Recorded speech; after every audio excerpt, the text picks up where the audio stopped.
Sports talk conversations with a good laugh mixed in. This is the Sports Talk with Thetford and Ashby podcast from Double T 97.3, presented by Cantex Roofing and Construction.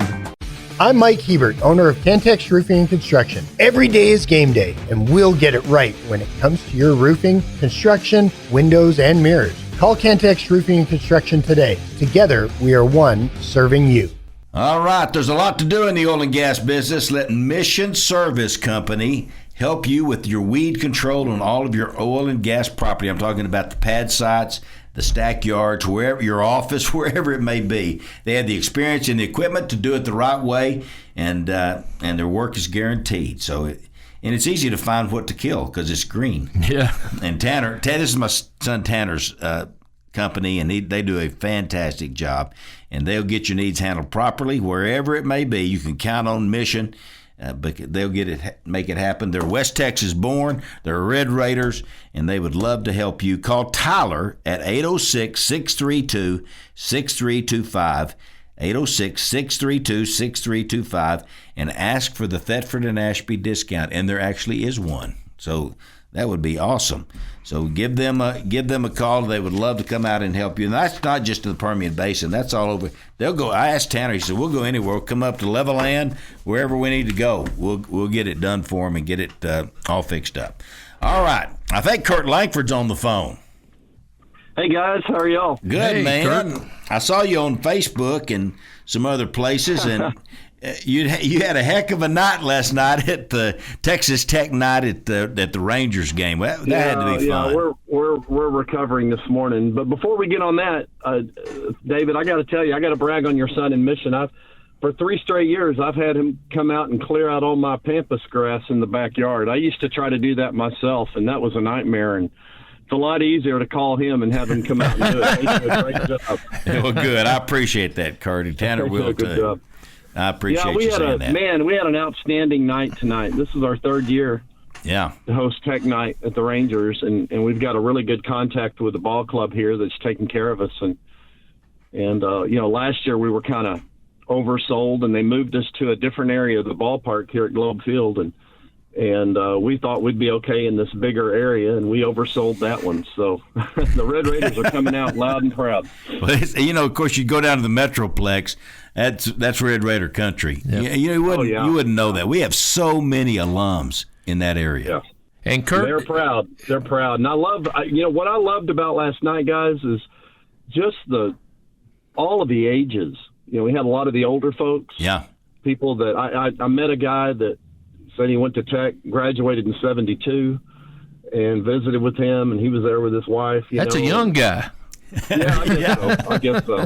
Yeah. And but all of the young families, seeing all these folks bringing their kiddos and future Red Raiders, so it was the whole gambit. And we had, we're told we had over 3,200. We're around 3,200 tickets sold, which, according to our contact here at Globe, they said that's the largest alumni night they've ever had. That broke a record in the history of their community night program that they call it. It was a college-themed night. So we're really, really proud of that. But that's a testament to the pride of our tribe. And there's no telling how many of them bought their own tickets and were sitting in there. Yeah, exactly. Others, they already had tickets and they were there. Yeah, and I understand that Coach McCaslin and Emily gave them a little pep talk before the game. Yes. Yeah, we had a pre-game rally that we had limited space for. Initially, we planned for 250. We expanded it to 350 and finally 400, and they wouldn't let us do any more. We didn't invite the fire marshal there, but Emily, I introduced her, and she got to speak to the group. Emily Jones, Emily McCoy, as you know, the pride of Plainview. Oh, yeah. And it was really good. She was able to kind of tell her story about growing up and going to Tech and working out there at KCBD with Karen and Abner and being a sportscaster for a long time. But it's funny, you got a lot of the young alumni out here that don't really know her story. They just know her time with the Rangers. She had her World Series ring. Oh, so cool. There was people lined up to get their picture with her. That was pretty special. And then we turned it over to Grant, and Coach is just so good with our alumni, and very, very popular, as you might imagine, with everything he's doing. But I got to introduce him and just talked about what a man of character he is, and how fortunate we are to have him.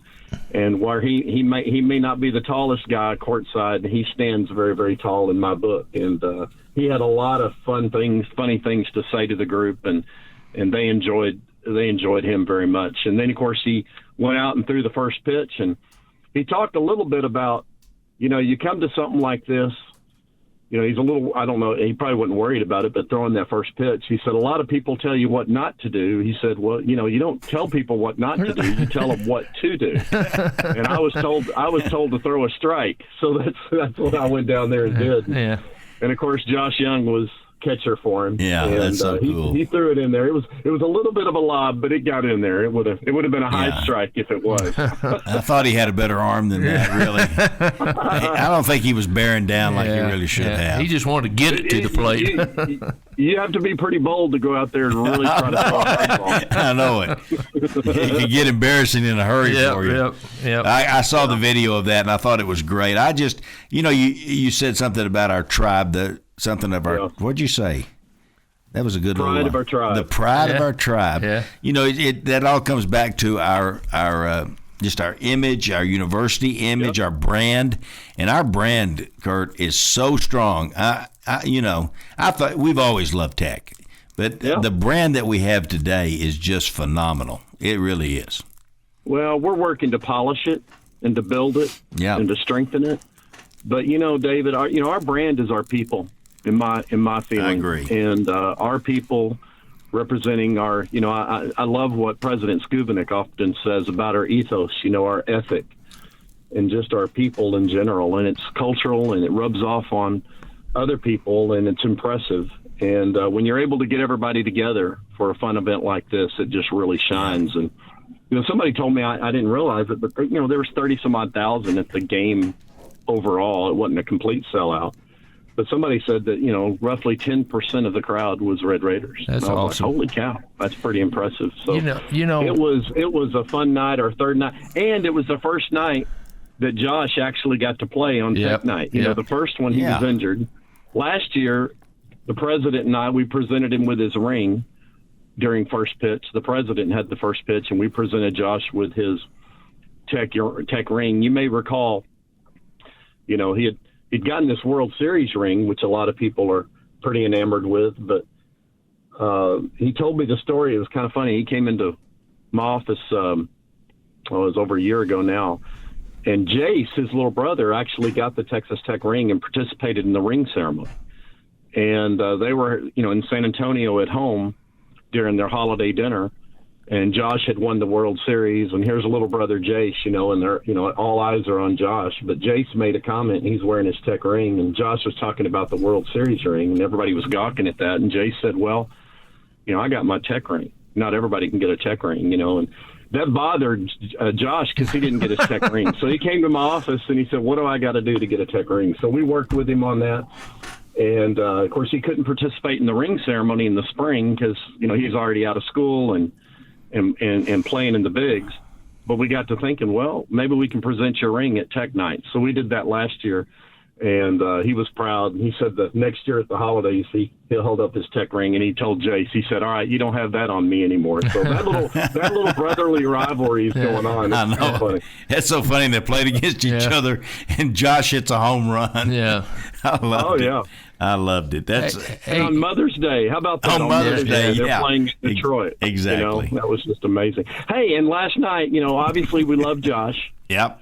But Stubby Clapp was out there. Yeah. Scott Kelm wanted you to mention him. Yep. How cool was that? So I got to visit with him, and I'd never met him before, but visited with him, and I said, hey, this is appropriate. It's Tech Night, so this is about you too. And at least you're wearing red, so he liked that. Yeah. And I asked him if he's still doing the backflips, and he said, no, I can't do that anymore. Everybody remembers that about Stubby Clapp. Curt, one of the things that you have done since you've taken over is you've continued a lot of the membership things that you get when you become a member of alums, but you've also grown that. And Tech Night is just one of many things that you enjoy as a member of the Alumni Association. Well, members and non-members too, right? I mean, it's about we're trying to grow our engagement and connection. I read John Maxwell's book. Everybody communicates, but few connect. And we do a lot of outbound communication, but our real goal is to connect. That's really about the mission of the association, and what we're trying to do on behalf of the university is just build that community, build our the pride in our community and our people, and obviously our institution and the whole story. And a lot of that's through the events, and a lot of these things circle around athletic stuff. But like our Tech Day in Ruidosa has just been a wonderful event that we've been pulling anywhere from 300 to almost 500 people to that event every year. We'll be doing it again here June 28th, and Flatland Calvary is going to be in concert there. Bunch of tech grads playing in that band. That'll be popular. But whether you're a member or not, you're obviously you're one of us. We just encourage people to kind of invest back into their university, whether it's to their college or to the association or to the Matador Club or to the Red Raider Club or any and all of these. There's so many ways to get plugged in and invest in alma mater. To help our bottom line. One of the things that I saw was pretty neat is a lot of these local chapters, or some of them are, pretty numerous, and some of them are small groups. But like the Permian Basin group, they raised money and gave away 3 scholarships. How cool is that? I mean, or 4. They did 4 last night. Yeah, it was Tech Night at the Rock Hound last night. How about that? Very proud of our alumni chapters. We're at 107. We've got about 4 or 5 more percolating in a post-COVID environment. They've kind of come out of dormancy, and we're growing. But I appreciate you bringing that up, because the chapters are really the essence of what we've been about for decades. And, of course, Jim Douglas, he started that a long time ago, and we're riding on the coattails of that. But whether it's in a large urban area or in a smaller rural area, to see Red Raiders getting together and raise funds, whether it's, through a lot of these golf tournaments that are very, very successful. But I think about Gary Kemp in Winters, Texas. He's and the folks with our Winters chapters. They have Jody Nix and the Texas Cowboys come out every year for a scholarship dinner and dance. And they raise money and they reinvest in next generation Red Raiders. So these rural areas whether it's XIT or Dumas or Nashville, Tennessee. Yeah, in Nashville, saw Tom Law got the national. Yeah, I saw that. Yeah. They had a watch party for the World Series. That's cool. Yeah. So we're coast to coast and even growing chapters internationally. I mean, so we picked up somebody that wants to get one started in Barcelona and some other countries in London, and so that's the extended tribe, right? And that's the alumni network. But a lot of these cases in Texas, especially in the rural areas, a lot of these, I've been driving around the state quite a bit, obviously, and I call it the flyover communities. But getting in touch with our alumni in these rural areas that are helping to, raise funds for students to come to Tech, it just continues that second, third, fourth generation tradition. But it's also exciting for those that, are the first in their family to go to Tech, or first generation to even go to college. So we see a lot of those stories as well.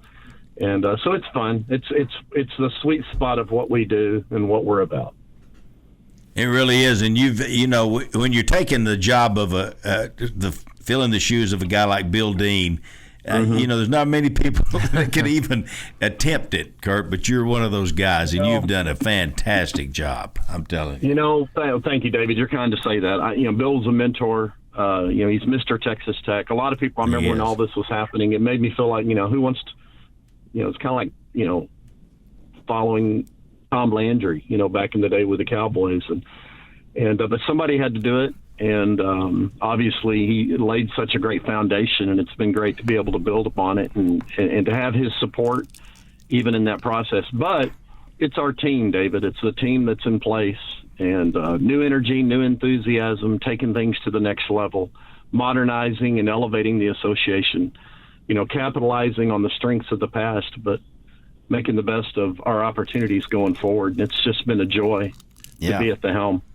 I've enjoyed it. It really is so fun. And, if you were to tell people right now, Curt, there's lots of Red Raider alums out there that listen to the show. I think there are. I pretend there are. But what would you tell them? There's probably a lot that aren't members. Yeah. Wouldn't you love to have them all be a part? Well, yeah. I mean, we encourage everybody to be involved. And there might be some people that aren't currently active or they were active in the past. I think that's one of the goals. When I sign every single thank you receipt that comes across my desk, one of the things I'm most impressed with, David, is we've got a thing at the bottom of each of our letters that lists how many years they've been a member. Yeah. And I signed one, Saturday? I think it was Tuesday. I was in the office Tuesday or Wednesday, and I was signing them. And I signed one to a lady that's been a member for 68 years. I think the record that I've seen was 74. How cool is that? Chuck Hutchison, you might remember that. Yeah. Yep. Passed on. Chuck Hutchison was a member for 74 or 75 years. And I did the math on that, and that tells me that he became a member even before he graduated. Yeah. Well, if you knew Chuck, that doesn't surprise you. He's committed. No, probably not. Such a great guy, and endowed so many scholarships and helped invest in next. But yeah, to that point, if you look at a 3-year window of people that have been involved or a member of the Alumni Association, we're pushing around 60,000 members. Right now, we're about 30,000. To give you a visual, right now, active, we can fill half of Jones Stadium or the arena twice. That's so amazing. But if you pull the lens back and look over a 3-year period, if everybody renewed every year, would be pushing 60,000. And, of course, there's about 250,000 total alumni out there. So that gives you a little perspective. But we want people to be involved. They can go to the website, texastechalumni.org, or the easier thing is just to download our app. Whether you're a member or not, download the app. That's a way in which to be connected with your alma mater. A lot of different ways. It has all of our chapters listed on there, all of our events, ways to get plugged in, all of our chapter presidents. And a neat thing on that app that I'm really proud of, in fact, when the softball team won the other night, you can download, there's a victory bell tile there. All right. And you can actually click on that thing when Tech wins. We got to go, Curt. Somewhere. Okay. I'm sorry. Sorry. Hey, you did a great job. Thank you for being on. We really appreciate it. Appreciate you guys. Y'all take care. All right, buddy. See you later. Sports talk conversations with a good laugh mixed in. This is the Sports Talk with Thetford and Ashby podcast from Double T 97.3, presented by Cantex Roofing and Construction. Well, and it's time to play golf. I was doing Golf USA, and then I get cut off, but it's my fault. And I'm not saying, but I'm just saying Father's Day is right around the corner. It is, yeah. It is. And that would be a great place to go shop for Father's Day. 67th in Indiana, Golf USA. They got a repair shop, hitting area. They can fit you for clubs, all that kind of stuff. McGavick Nissan and Infinity of Lubbock. And if you don't believe me, just when you drive around Lubbock, just check out the back of cars and see where they're from. You will be amazed at how many Nissan and Infiniti cars you see in Lubbock, Texas. And that's because people love doing business with Brent McGavick, Steve McGavick, Braden Rose. I mean, just walk in the dealership there at 66 and Milwaukee, and you'll go, God, this place feels great. And some great used cars also. Yeah, and a full lineup. They got, and always great deals going on. Go to McGavick Nissan and Infinity of Lubbock. Infinity's on Spur 327 in Milwaukee, then right around the corner there on Milwaukee 66th. Right across from Fuddruckers, by the way, is McGavick Nissan, and they will help you. I got a new McGavick Nissan Pathfinder, and I love it. Good-looking car. Yeah, I love it. Or SUV, whatever they're called now. It really is. It's really nice. I don't know how to work everything on it, but it's really nice. I didn't know how to put my car in neutral. And when you go to the car wash, that's a problem. Yeah. It is a big problem. Sir. I know it. I finally figured it out. That's good. All right, we're proud to have Matt Dowdy on with us. I believe Matt's up next. And, Matt, we're glad you're here. Hey, guys. How are y'all? Good. How you doing? You having fun? It's been a fun trip so far. Looking forward to another game today. I know it. Matt, did you give Nye some pitching lessons last night for today? think I should be the last person she comes to. Yeah, she's going to Matt Dowdy first. Yeah, that's right. Pitching lessons. That's We're right. in trouble. You mentioned Kennedy. She is up for the Honda Sport Award for the softball, the biggest and the best award that you could get. She's a finalist for that, and they give them in each sport. And I'll be amazed if she doesn't win it. She's one of the top 3 for the national honor. She is just so fun to watch. Do you kind of have a confidence, Matt, when you're sitting at the game because you have Kennedy out there in the circle? It's funny. I was sitting by Ty Parker, who oversees our social media, the other night there, and when we went up 1-0, we both made the comment. We're like, "Hey, that's how we're playing defensively. That may be enough." That should be enough. Really, with our earned run average, probably if you can get a run, that's right. You got a great chance to win. Matt, the games are back to back almost. What will they do today? Will they work out a little bit this morning, or will they wait and just take BP and stuff before the game? What's their itinerary for the day? No, I think they'll go hit this morning. They usually get to the ballpark about 3 hours early after that, so they usually most of our athletic programs that we have will do something in the morning, kind of get loose with our strength staff, whether it's hitting. Wherever the case may be, and then they'll be at the ballpark about 3 hours out each day. What's the feel at the ball? Does it feel like Red Raider country up there? When we scored that run the other night, it was loud. It was noticeably loud, and so the cool thing just for me was you just saw so many alumni of our softball program that were in attendance, and so you had tremendous support. You had a lot of it seems like more and more Red Raiders have come to Oklahoma City. Of course, it's short distance from Lubbock and short distance from DFW area, but I wouldn't be surprised if you see more and more red and black in the stands tonight. Matt, I just when they show and pan the crowd and everything, it seemed like there were some opposing, based on the colors of their attire they had on, there were some opposing people that stayed and watched Nige pitch, and I think she's drawing a crowd. I think. Yes. Oh, I would agree. I think we're definitely one of the main attractions, both from a television and just a fan perspective in this field. When we were. Because there was a rain delay in between the 2 games the other night. So they cleared the stadium. They were going to clear the stadium regardless because of in-between sessions. But you saw that first session was packed mainly because Oklahoma had the second game of the day. And, of course, with the proximity, they attract well. But you had a lot of different fan bases just walking the concourse in attendance for our game, which was cool to see. And then lot of eyeballs on the Red Raiders. Well, it's and we put ourselves in really good position when you win that first game, because we got UCLA tonight at 6:00, right?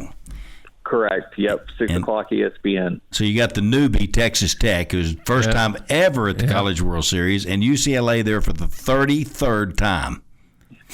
It's unbelievable. But David, Texas Tech's won every game they've ever played in the World Series. I know, that's exactly, and UCLA hasn't. Yeah, that's right. So it's quite a matchup, and of course I know that Kennedy is very familiar with UCLA, having been in the Pac-12 at Stanford, and of course they're familiar with her too, aren't they?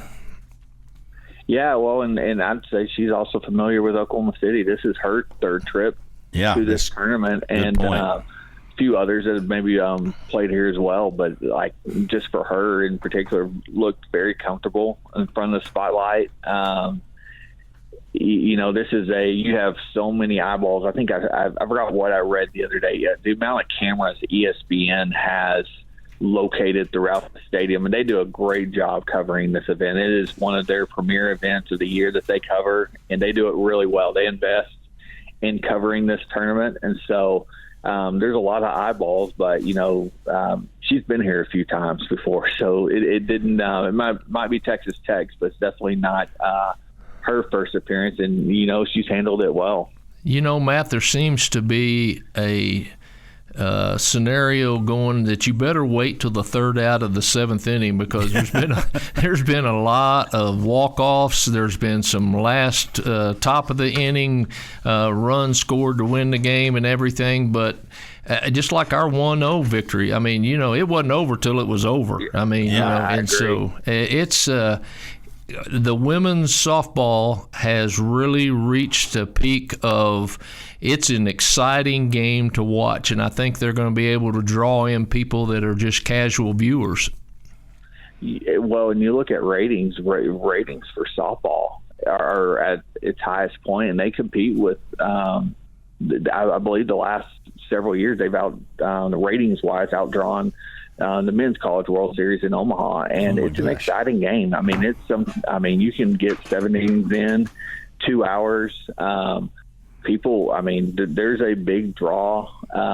It's one of my favorite sports I've covered here. I'm obviously here as a secondary role this week, but it's an exciting game. People enjoy to watch it, and ESPN, like I was saying earlier, has invested a lot of resources in promoting the sport, and so that only just helps its popularity. So what with Nige, but what is the ESPN and the national people? What are they talking about when they talk about Tech softball? Just I believe just the rise and the investment. I mean, there's no doubt that's one of the probably storylines around us. It's just the investment from Texas Tech as a whole in the sport of softball, starting with the hiring of Coach Glasgow, and then the roster he was able to put together in pretty short time last summer. I mean, that was looking back at it, fascinating to watch, and then you see the result of it. And you know what? He came in with a plan. He said from day one, hey, I expect to compete from day one. And he put together a roster that could do that. I mean, they ran away with the Big 12 title. They ran away with the Big 12 tournament title just several weeks ago here in Oklahoma City. So they've competed at the highest levels. They've played a tough schedule that will get them ready for Oklahoma City. And,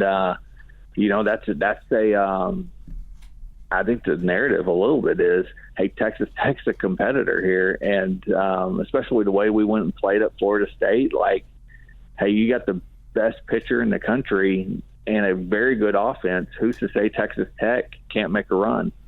And you bring up a good point, Matt. The money that we invested and that the sellers invested in softball, which we're so appreciative of that. But what I've read is just some of these long-time powerhouse programs through the years are kind of upset. They're talking about Tech buying and paying and doing all this kind of stuff. They've been doing it for years before it was even okay to do. Yeah. And now they're whining and complaining. And I'm just like, baby, we're coming. Yep. In fact, not only are we coming, we're here. Yep. And you got to deal with Texas Tech now. And I'm talking about it I cannot wait to see our football team. Yep. I'm so impressed with what they've done. Of course, that's where you're most tied in, Matt, with football. I can't. It's blown me away what has happened with Texas Tech football and recruiting. Well, speaking of football, we're already sold out of season tickets. Get the single game tickets, because what you're saying is 100% right. This roster's, it's a good roster. There's talent. I was talking with a few people, a couple of media members the other day, and they were kind of just discussing our roster and the depth we have defensively this year. And I would say, especially in the front seven, then a revamped secondary puts you in a position to have not just a good season, but a great season. And I think that's really the goal for Coach McGuire and that staff. And we had our players, they had their first team meeting Tuesday night for the summer. They started summer workouts Wednesday. That'll go throughout June. July, they'll have some small breaks in between. And then into July, we'll start up preseason camp and get ready for an August 30th season opener. So, football will be here before you know it. I think we're all enjoying the success that softball is having. Also, Coach Kittley and the track and field program, they're at College Station at regionals this weekend. But, fascinating. We got fascinating support across the board, and Texas Tech's. I mean, I think the narrative you're going to see throughout the summer coming out, and some stories and different things you read in media is, hey, Texas Tech's highly invested. Texas Tech is a contender in every sport, and that's, I think, really what our goal is. There's no question. And Coach McGuire, he thinks we're going to be undefeated. He kind of thinks like I do. Every year I go into the year thinking, yeah, we'll be 12-0. That's just how I know it. And I was with Coach about a week ago. He was speaking to a group in DFW, and he said this before to a couple other groups, but everyone's always like, well, Coach McGuire is always like that. Well, yes, he is. He is always positive about his team, and his point always is, hey, how are my players supposed to believe in the things I'm telling them if I'm going out publicly, whether it's on the radio, it's in public, to donor events, and saying, we might be a bowl, just kind of trying to do a little coach speak and minimizing what he thinks. And he's like, this day and age, players see all that. They're Absolutely. On social media. They are very glued into what's going on around them, and so he's like, I'm going to speak highly of my team because I believe in them. And this is, I believe, it's the best roster we've had since he's been here, and just a lot of talent across the board. Yeah, I love that about him. That doesn't bother me at all. People get upset, but it's tough to win in college football today. But he has put together the crew now to make a run, and you won't forget that just a couple of years ago, TCU played for the national championship. That's right. Yep. TCU played for the national championship. Why not us? Why not Texas Tech? That's right. And, one of the hardest things for Red Raider fans for me time is to begin to believe that you can actually do it. And I think you got to start believing and talking about it. And that's what Coach McGuire does. He talks about it. If you don't think you can, you probably won't. You probably won't. I think there's a good chance you won't. But and you mentioned Coach Kittley. He's going to be on here after you, in fact, on the phone. He's so good to be on. But, man, he just won the Big 12 men's and women's Coach of the Year and outdoor championship. Won and the indoor championship, the national championship. And now we're putting together a team, I think, Matt, that'll make a good run for the outdoor championship, men and women. Well, first off, I do appreciate y'all having me on before Coach Kittley. It's terribly hard to follow a legend like him. I mean, Coach Kittley tells us that about you, man. Yeah, he said. Yeah, he's lying to you. He's got a great office in the Sports Performance Center, and we built that not long ago, and I think he's already going to run out of the room and on the trophy wall in there. Sweep the Big 12 indoors and outdoors. Yeah. I mean, he was named Coach of the Year for both men and women, both indoor and outdoor. And then, anytime this time of year, especially in the outdoor season, we always got a chance, especially the way they have built both of these teams. It'll be interesting to see how how everything progresses over the next few weeks as they go to Eugene. But never count out that program. And they finish top 10 in the nation so regularly, you kind of take it a little bit for granted. But the level of success that they've consistently built is just impressive. Well, get us a win tonight over UCLA. I appreciate it. I can promise you I'll have zero to do with it. There will be plenty of people here supporting softball and rooting them on. But thank you for calling in. Yeah, appreciate you being on. I had Johnny Taylor on this morning on the ASCO Football Classic. He didn't mention Matt, did he? No, he didn't mention you. Well, and he had much more important things. I'm glad y'all had me on with two legends, Coach Kittley and Coach Taylor had a lot to do. Wildcat legend, Matt Dowdy. Yep. Yeah, Coach Taylor had a lot to do with where I am today. So, that's great. It's great that y'all had him on earlier. Matt, thank you, buddy. We'll see you later. Go Red Raiders. Thank y'all. See ya. Sports talk conversations with a good laugh mixed in. This is the Sports Talk with Thetford and Ashby podcast from Double T 97.3, presented by Cantex Roofing and Construction. I did want to mention with the Owen Group, they got a new location out on 82nd Street, right by Drug Emporium, kind of that building behind off of 82nd on the south side. You'll love it. It's beautiful. And also, go to ongrp.com, ongrp.com, and you can get all the information, how many different ways they can help you with promoting your company or business, whatever it may be. That's Mac Owen. All right, we got Coach Kittley.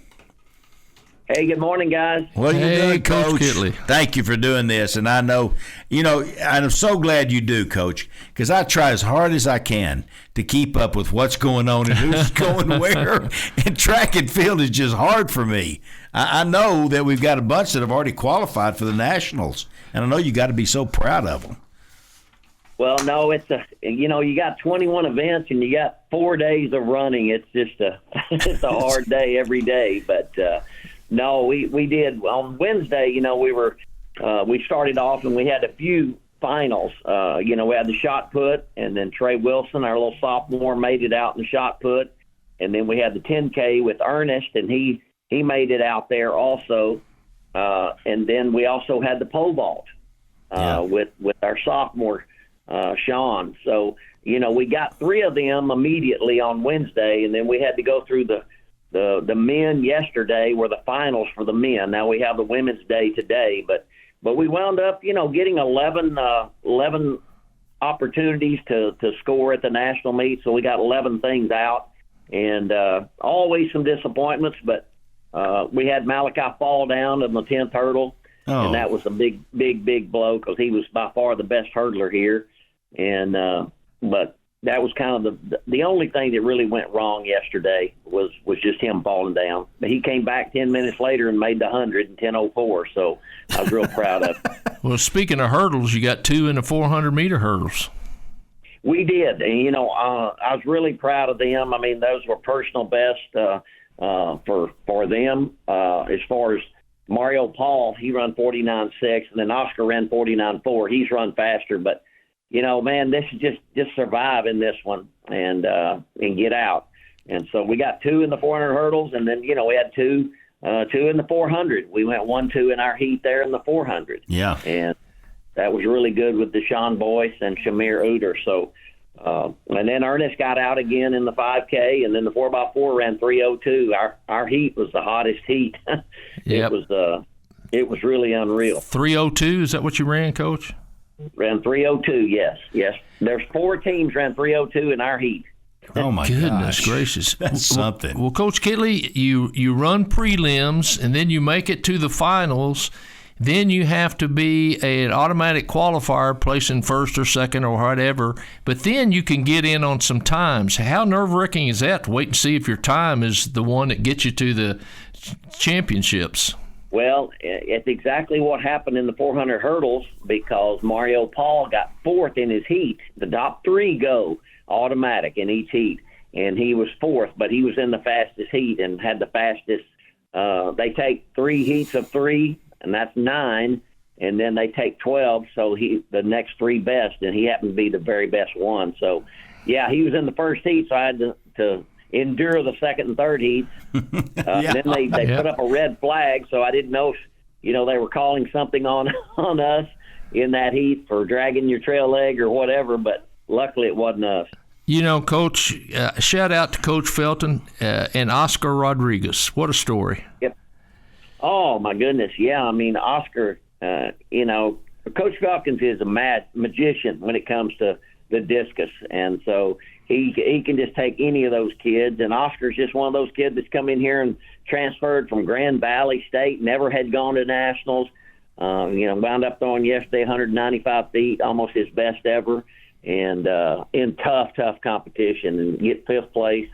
So he earned himself the best flight. When we go to Eugene in 10 days, there will be 24 people, and there's 2 flights, and so he'll be in the big boy flight. That's awesome. I'm telling you, Coach Kittley, there is so much to keep up with in track and field, and just to stay on top of it the way you have. And we've been talking all day about Texas Tech brand, and the Curt Langford was bragging on you, and Matt Dowdy was bragging on you. We just had him on, and everybody's bragging on Texas Tech track and field and what y'all built. I'm telling you, it's just it's so impressive. Y'all are the kingpins, in my opinion. Everybody's talking about Texas Tech.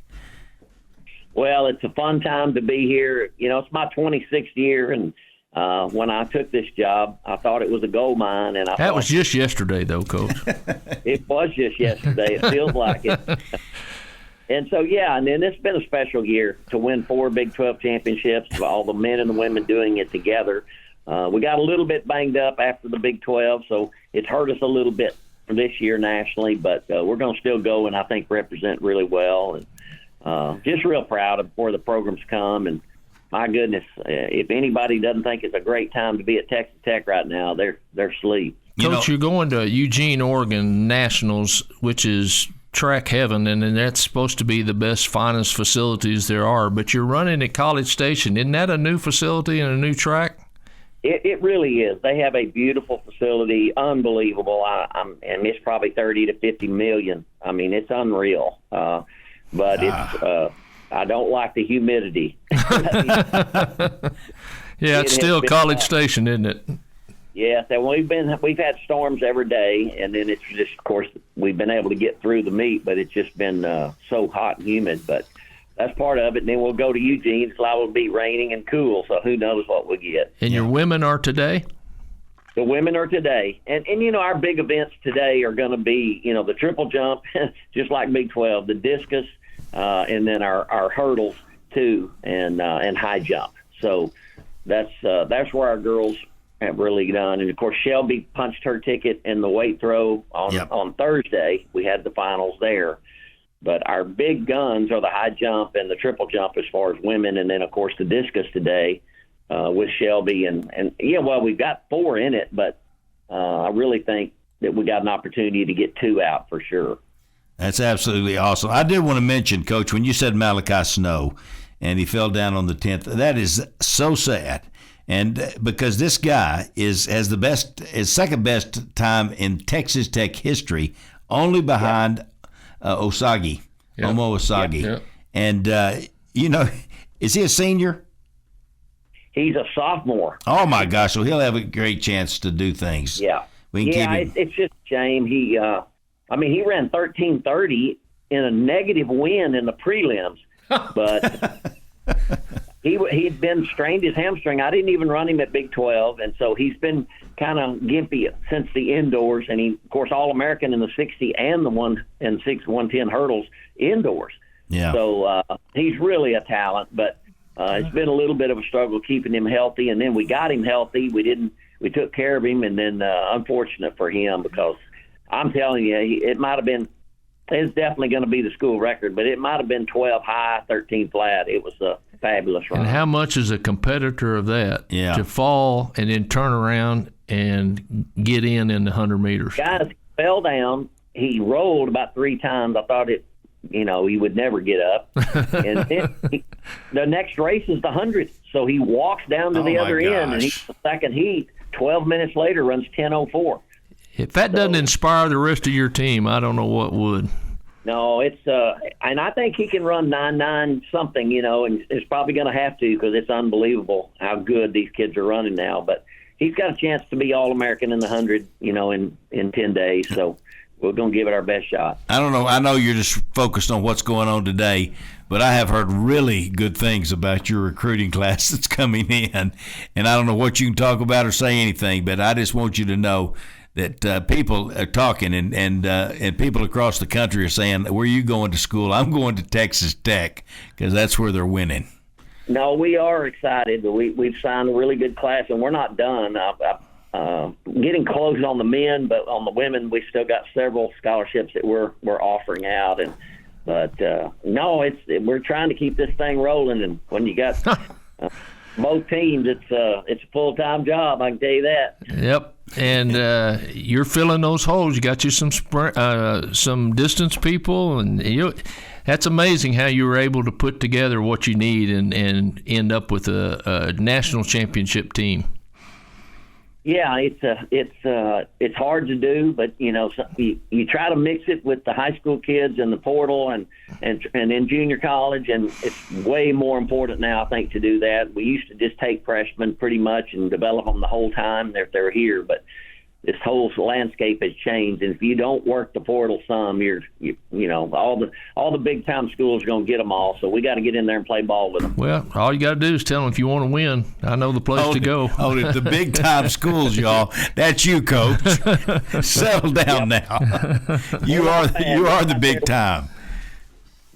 That's true. We're right there with them. We are. We have arrived, and we've been there for a little while now. We're so proud of you and what you're doing, and I do my best. Y'all have so many videos that come out running, and I try to watch them all so I can stay up with But you didn't know if it was a prelim or that the finals, or it's. But I know you're on top of it, and Coach Kittley's amazing. He can pretty well tell you who's going to finish at what spot. Matt Dowdy told us, Coach, that you got a problem in your office of space for trophies. Yeah. Well, I've heard that lately, but I got news for you guys. We do not have a problem. You will make space. Is that right? We will always make space. That's never a problem. Yeah. Coach, you're doing good. Just keep up the great work. We're proud of the Red Raiders and just all the men and women, what y'all are doing. It's been so fun to watch. And keep going. We'll try to get the ladies through today and get a bunch of people to Eugene, and so much appreciate you guys. We're proud of you, Coach. Thanks for taking time to be with us. Good luck today. Thank you. All right. See you, Coach. Coach Wes Kittley, y'all. He is the Coach of the Year, 11th time in the Big 12 Coach of the Year. Just think about, people don't understand how hard this is. It's to be at that level and maintain it and keep it. That's kudos to Tech and Coach Kittley and all those kids, because I'm telling you, that's hard to do. Proud of him. You're just like Malaco Snow. You're one little hiccup away from not being very good. All the time you put in. Yeah. My gosh, and track is a hard time to put in. I don't know. Do you watching the NBA? A little bit. I will probably watch it when it gets to the finals. I've watched a little bit of it. Well, the Knicks aren't going to make it. Probably it's going to be the Pacers and the Thunder, of course. Yeah. Thunder is already there. Yeah. But these are not names that when I thought the Lakers and the Celtics or the 76ers or the teams I had to watch a little bit of Oklahoma City one night just so I know who was on the team. I knew Chet Holmgren, the big kid from Gonzaga, was on there, but and Alexander, of course, the MVP, but I didn't know any of the rest of them. And then to find out that Caruso was on there. He's a Texas A&M boy. His dad was one of the assistant ADs at A&M when I was at Tech, and we got to know each other pretty good and everything. And he's just, you talk about a worker. That's somebody has worked his way into the NBA, because he's limited on his talent. Yeah, that's pretty cool. I watch a little bit of the NBA. I like watching it. It is so good, and they're such great shooters, and how tremendous they are.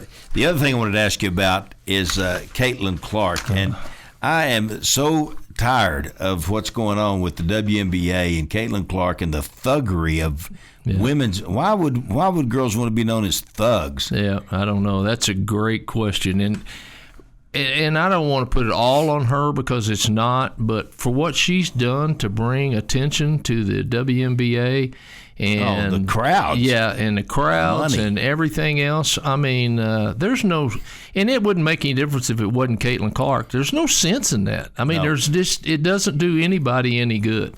Your team's not going to win because you elbow somebody at midcourt on the way down the floor. There's no place for that in the game, either side, men or women. Well, it's turning people off. Yes, it is. To the WNBA. You're exactly right.